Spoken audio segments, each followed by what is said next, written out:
On this episode of On the Odd, we discuss slow wave sleep and sinkholes. From the paranormal to the extraordinary, from the weird to the wonderful, this is On the Odd.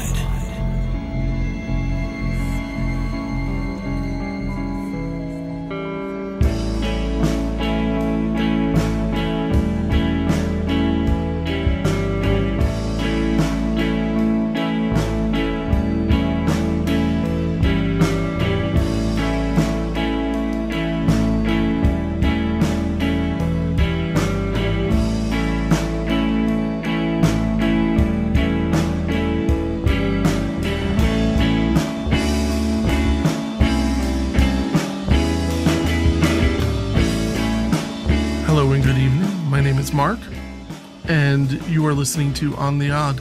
As usual, I am speaking with my co-host Alex. How are you, Alex? Fine. Hi, Mark. How are you this fine, cool summer evening? It's been nice out. I'm pretty comfortable right now. I have the window open and just turned off my fan. Yeah, it's a beautiful evening. I'm looking forward to the fall. The fall is going to be here before we know it.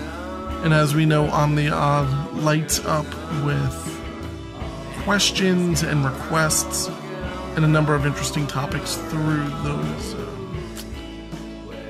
those wonderful months. Right. Halloween and stuff like that. Sure. So one of the topics I wanted to bring up today, it is a little bit tech, but I'm going to go into how I think it kind of connects to On the Odd. If you can go to my.com, I think, you've discussed this before in the past. I believe it's mi.com.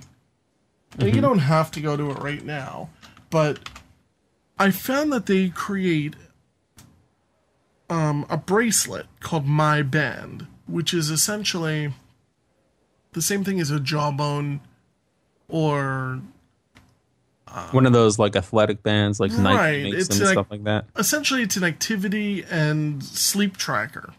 Oh, an activity band, yeah. And you charge it, and the battery lasts for 30 days, which is incredible. And like right now, it's vibrating. I'm not really sure why. So the thing that's really cool about the device is you sync it to your telephone. It has Bluetooth in it. Mm-hmm. And like when your phone rings, it vibrates. Now, a jawbone one is about $100 or so. So I was always thinking, like, it's cool, but is it $100 cool? Not really sure. So My Band, I had it shipped to my house for $25. So I felt like I couldn't go wrong. So I've been wearing this for the past couple days. And I'm going to go to the app real quick. Now, it's just called My Fit, and it's basically essentially just read your steps. The interesting thing about this band is that it's an activity tracker as well as a sleep tracker. Right. A lot of them just do one thing. Well, the jawbone does pretty much the same thing. Does sleep too? No, I never really thought that I would be too interested in the sleep. I always wanted to see how many miles I walked in a day and all that kind of stuff.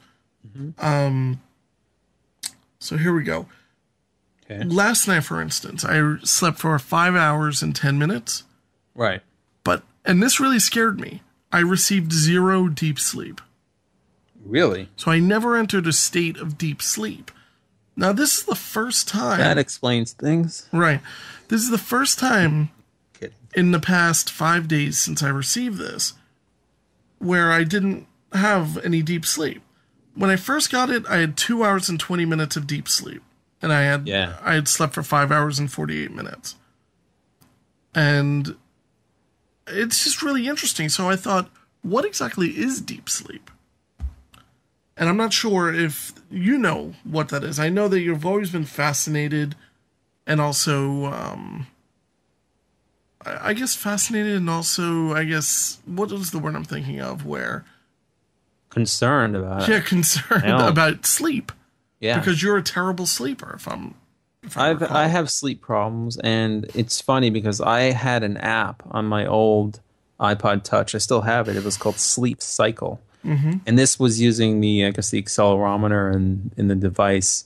you put it next to you, and literally it would just track your body movement based on what you're talking about. See, and that's what this does, I guess, except it's on your wrist, and you can actually have it wake you up at a certain time, or you can actually have it wake you up when you've slept. It'll wake you up in the best possible time based upon the amount of sleep that you've received. That's cool. And also, if you're in the middle of deep sleep, it's not right. It won't wake you up in the middle of it, which is great. It's interesting anyway.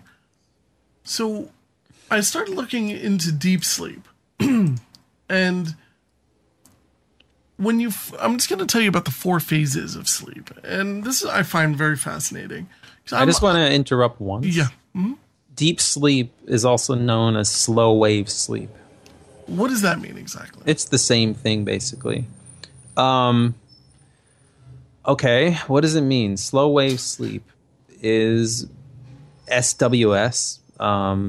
Slow wave sleep is the same thing as deep sleep. It's often referred to as deep sleep. But why is it called a wave?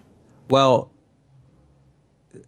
I'm not sure, but it consists of stage 3 of non-rapid eye movement sleep. It's the third stage. And there's not a clear distinction between stages 3 and 4. Stage 3 has a bit of delta activity, whereas stage 4 has a little bit even more. And they say that the period of sleep is called slow wave sleep because the EEG activity is synchronized, producing slow waves with a frequency of less than 1 hertz and a relatively high amplitude. Now, obviously, we'd want to go into more detail and explain that, but I can't because I have no idea what that means. Well, I think I mean, look, EEG is this is like we're gonna have to cut this. It's electroencephalography. It's I'm sorry, I was just dozing off. It's basically a method to record electrical activity in the brain along the scalp. So it's just measuring voltage fluctuations in the brain, and it's used for all different things. It's used to diagnose sleep disorders, coma, epilepsy. So this brain activity is like a something brain that wave. Graph. Yeah, it's kind of like when they put you on a brain wave and when they say the person isn't in there because they see that there's no brain activity. That's basically an EEG. Yeah. Okay. And this stage of sleep, I'm not sure how, but this EEG activity is synchronized, and it's, as you said before. Do you want to talk about why it's important, or you want me? Well, I was going to go through the phases of sleep to basically, what leads up to deep sleep. I can do that really quickly. In phase 1, you slowly settle down to sleep, and your muscles relax, and you have, light dreams. Ones that you can kind of snap out of. Probably more like daydreaming, In the second phase of light sleep is your breathing and your heart rate slow down, and your body temperature drops a little bit, but your body remains very active. The overall ratio of sleep and activity is 50%. So you're actually almost fully asleep at this point. Phase 3 is the official deep sleep phase, where your heart and your breathing slow further, your muscles relax, and your body is just hardly moving. Your brain is much less active, and you don't dream during deep sleep. And people often say, what happens during deep sleep? Like, why do we need deep sleep? And during deep sleep, all energy goes into recharging your batteries, so to speak. Your kidneys clean your blood, your organs detoxicate, cells are replaced, wounds heal, muscle tissue builds up. You basically consolidate your memories. You're not like looking for new ones in dreams. You're basically just, you could say you're defragging your hard drive, I guess. If you get too little sleep, your immune system can get weak, and over the long run, you can get fatigue and depression. I've heard all of that kind of thing. But the thing is that deep sleep is usually only 20% of overall sleep, which is much less than what I would initially think. I'm getting more like 40% on average, except last night I got 0. Yeah. And if I could just say one more, phase 4 is of REM sleep. That's where your brain is basically becoming active again. It's as active as it is when you're just walking around during the day and thinking and reading. And it's not really known why REM sleep even happens.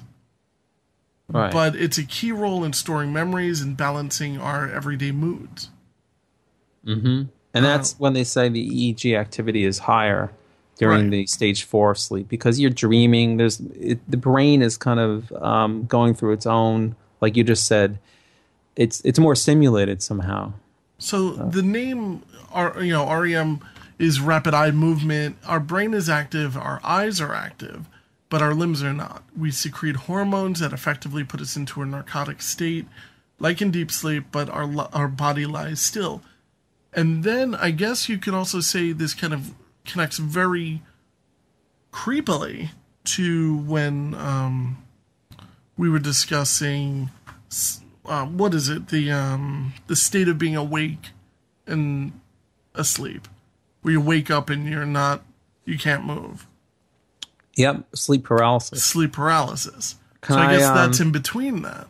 Yeah, I want to. One other thing, I just want to say before I totally forget, I have to get the title of this book, but my kid and I were looking at books to take home, and I got this one book, and it talks about the old hag syndrome, and it talks about sleep paralysis in a kid's book. It really blew me away. So anyway, go on. Old hag syndrome? Yeah. That's also known as sleep paralysis? Yeah, you basically wake up and you see the old lady. Oh, that's right. I think we probably mentioned this. In the earlier episodes of On the Odd, we did. I was going to say there are some problems associated with slow wave sleep or stage 3 deep sleep. Bedwetting, night terrors, and sleepwalking are all common behaviors that can occur during stage 3 sleep. These occur most frequently amongst children, who then generally outgrow them. Another problem that may arise is sleep-related eating disorder. An individual will sleepwalk, leaving his or her bed in the middle of the night, seeking out food, and will eat, not having any memory of the event in the morning. See, that's weird. That is just so crazy. Yeah. And sleep-related eating disorder can usually be treated with dopaminergic. I can think of so many things. More of a joke, but, make everything really spicy. Yeah, I can't pronounce some of these words. But, what would you do if, everything you ate at night was super spicy? Wouldn't it wake you up? I think it would. Or set an alarm? Yeah. I have a sleep problem of my own. But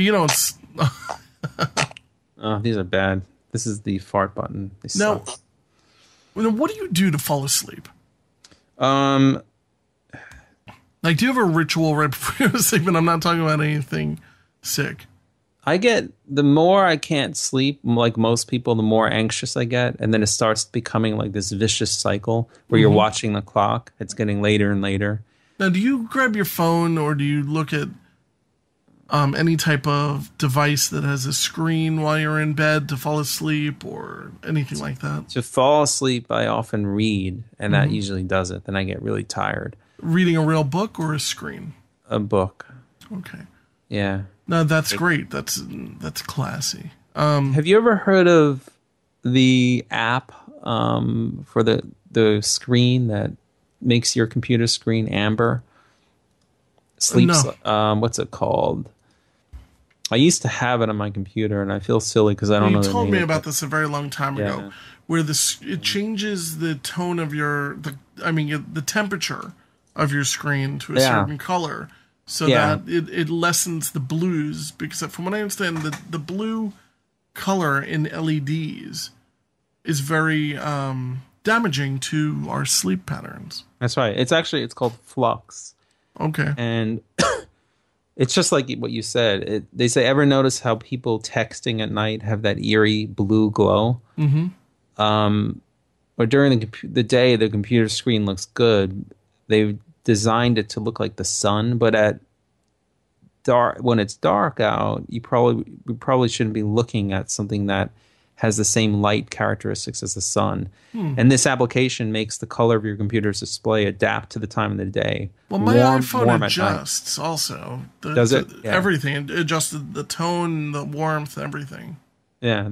They say this is good for kind of getting yourself prepared for sleep as far as the light from your monitors and basically the ambient light, not ambient light, but the light that you're staring into, that this blue light you're talking about apparently is almost tricking your mind into thinking that it's still daytime. So they eliminate that. And it's called, what is the app called? Flux. F-L-U-X. Yeah, it's like f.lux. I'm going to look into that. I'll put a link to it in the show notes. Great. It's called justgetflux.com. Now, if I could just share what I do right before I go to bed. This happens very often if I can't fall right asleep. I'll grab my iPhone, which is just always there, and I go on Reddit, and I look up, I go to basically a room where you and I have discussed this before, and don't worry, everyone, this is still rated G. And it's a place where people get very uncomfortable because of certain images. And it's called Trypophobia. And Trypophobia is the phobia of holes. Or pits. Or you know what I mean, right? Yes. So I came... It's an actual phobia? Trypophobia? Yeah, trypophobia. And... For instance, like if you were to look closely at a sponge, it could be a trigger for some people. For me, for some people, it makes them very uneasy, and they want to throw up, and they get very uncomfortable. For me, it relaxes me to see these weird triggers, basically for it. And ew, I definitely have it. Yeah, you have. You said you have it. Looking at these images, it freaking grosses me out. Now, one of the things that came up are sinkholes. Now, you don't think of sinkholes as a trigger for trypophobia, but when you look at them from the sky, you get an aerial view, and you see these huge holes in the earth that lead to God knows where, right? Yep. That is massive to me. That is very uncomfortable to me. It makes me feel like the whole world is caving in. And it's very uncomfortable, so I started looking more into it. I mean, what was it, 2 years ago, a sinkhole formed underneath a classic car dealership that swallowed up a vintage car. Do you remember this? Yes, I remember that. It was on YouTube. It's happening a lot. And they say that one of the reasons why sinkholes form are because the underwater streams that are underneath basically everywhere in the United States and pretty much everywhere in the world, there's deposits of salt underneath, and what the water does is it basically dissolves the salt and carries it away, leaving a void, and eventually the earth falls into that void. So I started looking into this, and I found out that there are sinkholes as deep, and this is literally as deep as 8-story buildings forming along the shoreline of the Dead Sea. It's incredible. Right now, there are more than 3,000 sinkholes that exist along the banks of the Dead Sea. These are massive. I mean, it is crazy. Yeah. Now, the Dead Sea is actually a lake. It's not a sea. And it's known for being almost 10 times as salty as the ocean. It's also the lowest elevation on Earth. Over the last few decades, the shoreline has become known for sinkholes that just pop up out of nowhere. And they're saying that the Dead Sea is being robbed of close to 2 billion gallons of water every year because the water basically goes down these sinkholes. And who knows where it's going anyway. So yeah, one day in our lifetimes, even though like they tried to say it was global warming, these sinkholes are basically swallowing up the Dead Sea. Now, the thing that I'm curious about is, like, I just saw an article about how the city of Bangkok in Thailand is slowly sinking. Mm-hmm. And, you know, this They've is been being saying this for wrapped hundreds of years, though. with Bangkok? Mm-hmm. I'm sure it has, but it's starting to happen. No, it's been happening, rapidly. though. It's been happening for hundreds of years. You're right. And right now it's sinking at 4 inches per year, they're saying. So in 20 years, this is going to be significant.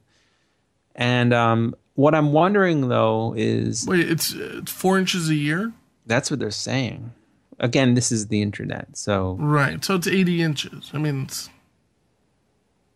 I don't know. Is that 4 inches a year?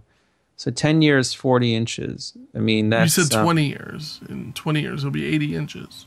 Yeah, which is... So that's 6 feet? Yeah.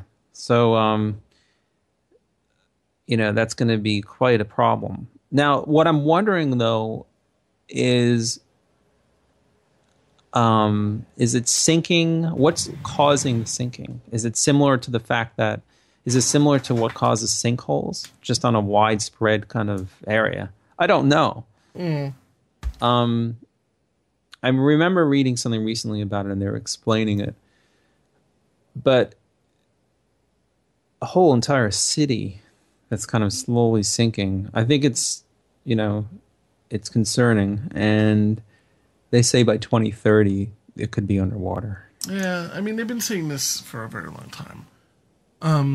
You and I had a little bit of an email exchange going back and forth about a number of these kind of predictions that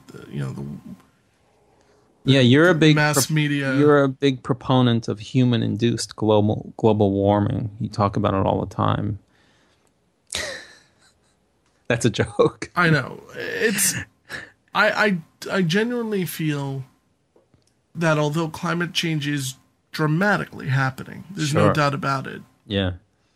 I just don't think that we have anything to do with it. I just don't. I don't think that we're as powerful as we think we are, regardless of how big our machines and factories are. It's one man's opinion. Yeah, no, I mean, we were discussing it. I was taking the other side, and you were throwing some points out, and my bottom line is this, and when at the end of the day you see that all of the predictions have not come true, where we're going to be underwater in 20 years, and that was 30 years ago that they're making these predictions, and we're nowhere near that. They basically said that by 2015, all of this terrible stuff would happen, and here we are, and we're fine. And that's not to say that things aren't bad, they can't be improved. It's not to say that we shouldn't deal with some level of pollution. I just don't believe that, all of these people... I'm not going to take the word of a meteorologist who cannot even predict whether it's going to rain tonight correctly, what the weather is going to be in 100 years from now. Yeah. Because we're using the same computers and we're using the same models. And I don't understand how the global warming, what's causing it, has extended into this political debate. I think it's a scientific debate. Well, according to Barack Obama's most recent speech, he's not even against carbon dioxide anymore. Now he's against carbon, which is a completely... Carbon emission? Right. It's about carbon now. Not even emission, just carbon. And which is a completely different animal, right? We have CO2, and then there's carbon. What's the difference? Where does carbon come from? Well, carbon is a physical, like soot. Is it a byproduct of a man-made emission? Carbon emission? It can be, like with carbon coal, for instance. Carbon monoxide? With coal use, you get carbon. Well, I think there's the area of it where I do think there's just a ridiculous amount of coal, all right, but carbon, whatever residue spewing into the atmosphere. Because there are countries where you go to, I've been to these countries where it's like you can't even see blue sky. Okay. But they're saying that it's because of carbon dioxide. Now, carbon puts out carbon monoxide. Right. Carbon dioxide is what we breathe out when we... Right. And it's what plants use as energy. So that's actually environmental. Photosynthesis. Yeah. So none of this stuff makes sense to a lot of people, including me. I don't claim to have any expertise on it either. I'm just going by what I'm reading, you know. And it could be looked up. Even the person who came up with this concept, very first person, who was the mentor to Al Gore, changed his opinion before he died. So whatever. And this is not a debate about global warming. It doesn't matter. Right. I don't want to hear anybody's opinion about it. I really don't care what someone else's opinion is, to be honest with you. But when you're going to preach 30, 40 years ago that in 10 or 15 years all this horrible stuff is going to happen, and here we are, and none of that stuff has happened. You know, I mean, even when Hurricane Sandy came, it's like, well, it's going to be every year. But you can't deny that there are massive changes going on. I mean, like what? Well, the people who, for instance, work in the Arctics and in Greenland and areas like that, scientists are reporting tremendous now where? I'm sorry, where? Melting of the polar caps and stuff like that. Right, and you know what else they're saying? That in the winter they refreeze.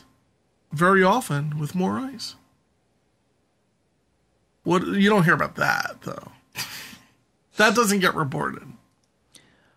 Well, I don't know. I mean, again, we do have proof that the world goes through cycles of freeze, right? Absolutely. Yeah. And we also have evidence. I'm not questioning your argument that is it all man-made? Is it from greenhouse emissions and, pollution and stuff like that, CO2? That, yes, you could argue that. That's kind of up to people. People feel that it's clogging up the atmosphere, and that's a big factor. But you make a good point that the Earth goes through its own climate shifts. We've had ice ages that were, natural just cycles of the Earth. In the 70s, they were saying that the Earth was getting colder. Yeah. And then we had acid rain. Mm-hmm. And then sometime in the 80s, they pushed this whole, global warming thing. And global warming is now being phased out. It's no longer global warming. There's no more greenhouse gases. Now it's called climate change. Mm. And there's a lot of money. There's a lot of people making money doing all of this. But don't you think the world would be better off? It's not about that. It is not about whether solar panels are better or for the world. It's about, are they lying to us? Because if I could have solar panels on my roof, I would. Who would be lying to us?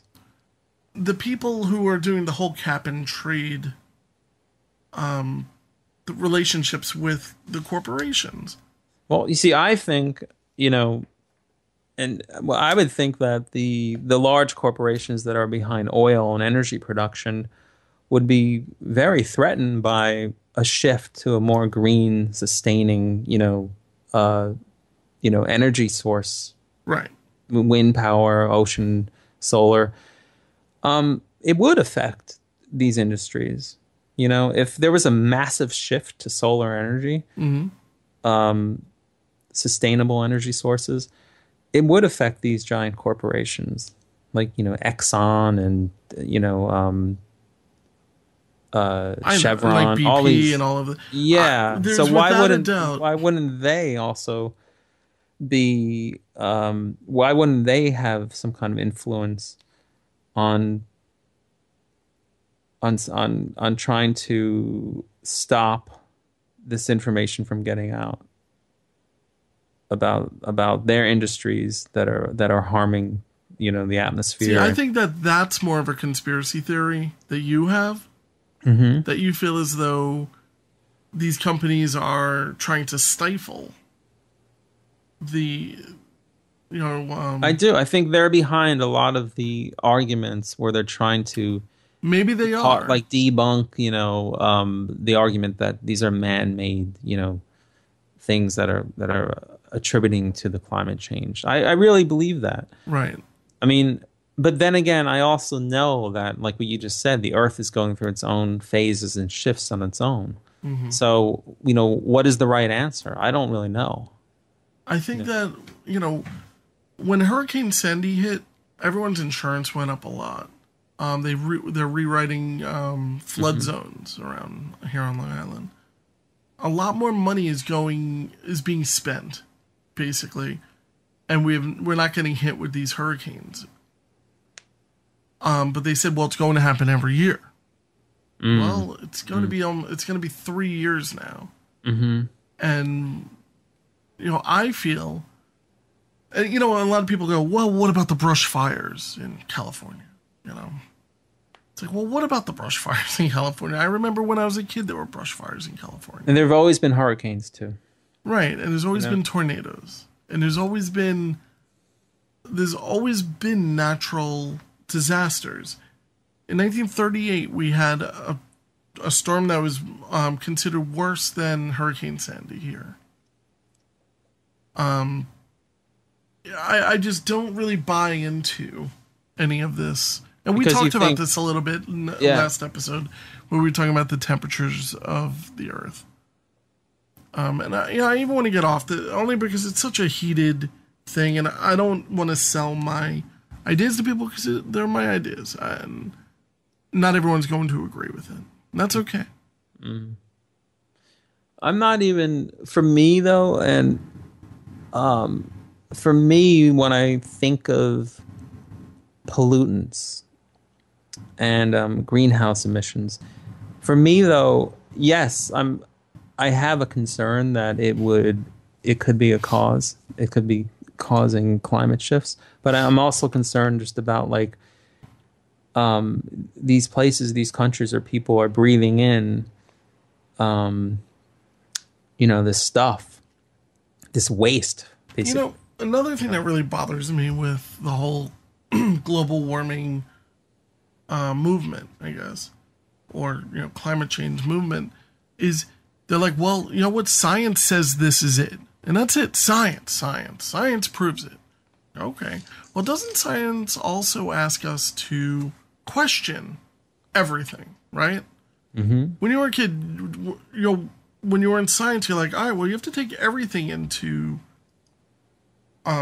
you have a hypothesis, you have a control, you have your experiment, and if you can have a number of different experiments, try a number of different ways, and they're just basically trying to say, no, you're not allowed to question it, because that's the way it is. Even Barack Obama comes out and says, these scientists are much smarter than you, it's much smarter than me, and we're just supposed to take them for their word when they cannot even predict whether or not it's going to rain tomorrow. And I just don't personally feel comfortable putting so much on the line when there's so much money to be made by so many people. I don't trust them, and that's it. I guess I'm a climate denier, which is what they call it, which is what they side the climate deniers right with the Nazi deniers. Well, that's ridiculous. It's to shame you. It's to make you into a kook. No, but like the point you made, there's the point I see in or rather, Holocaust deniers, which is ridiculous. It's absurd. Yeah, I mean, sometimes we get scared into taking actions that are going to benefit companies. There is money behind some of this stuff, or political things, and yes, there's a certain level of kind of shocking people and scaring them, and I don't like that part of it either. Mm-hmm. It's is it good that they've built that they've since built better dams and stuff in New Orleans? Mm-hmm. Yes, I think it's good because it could it certainly could happen in the next 10 or 20 years. So that, that made sense. But to become an alarmist or an extremist and start scaring the crap out of everybody because we are experiencing climate shifts and changes, that does kind of feed off in some ways it feeds off just normal tendencies of paranoia. I think sinkholes are a good example of the Earth will swallow us up and destroy us all when the Earth is ready to. There could be anything. I mean, yeah, we could get hit by an asteroid. There could be a massive solar flare. Right. Sun. That could do us in. We're in a very precarious kind of balancing act, and we know that we'll probably be here for some time, but there could be a shift that could have, global implications. This could happen really any time, I think. Yeah. Well, let's hope. But yeah, I mean, no. And I'm a very positive person when it comes to this, and I don't pollute, intentionally. Mm-hmm. I don't do things that destroy the environment. Like I change my own oil. I don't let the oil sink into my yard or the ground to pollute the groundwater. There are some things that you don't do, but there are also some things you just need to question, and you need to not be bullied into believing. And that's how I feel the entire industry is right now. Okay, That's it. The end. All right. So sinkholes, they're forming everywhere. Maybe in your neighborhood. Didn't a sinkhole open up right in Queens, I believe? Just a week ago, right? On my block. Did it really? No. No, but there was a sinkhole, wasn't there? Where in there? Queens was this? Sinkhole in New York City, maybe. Yeah, this is just on August 4th. I'll send you a link to it. On August 4th, sinkhole in Brooklyn. Take a look at this picture. Imagine you're just kind of walking by and this thing just opens up. Yeah, it looks like it's like, how deep is this thing? Like 10 feet deep? Yeah, easily. And it happens quickly when it happens, right? It just drops. I'm assuming it does. Well, you know what it is underneath the pavement, the asphalt, it probably collapsed a long time ago. Holy cow. If you go through on the arrow and you advance, there are a lot of images that are scary. Horrifying, man. But yeah, this is really, really nuts. And somebody's house, a building, an apartment complex. In Washington, a sinkhole. In China. I mean, some of these sinkholes don't appear to have a bottom. Which is horrifying to me, right? What do you mean they don't have a bottom? They don't appear to. I don't know what the bottom... I mean, they must have a bottom. But, I mean, there's one, it's in Guatemala City. Yeah. It's a 40-foot sinkhole that formed inside this person's home. It's crazy. That looks like it was drilled, though.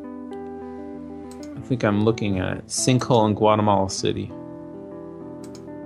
Yeah, something about it looks very uniform. Yeah, it looks like. You sure he wasn't trying to escape from prison? Is there a jail that's not too far? Some of them are massive. Yeah. But all right, well, Alex, look, thank you very much for getting together tonight. Thank you. I look forward to the next discussion on oddness and, the other stuff, the other side. The sheer delight of the odd. Yeah. All right. And thanks everybody for listening. Visit ontheodd.com. All right, man. And talk leave to you next notes time. and comments. All right. Bye.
Bye.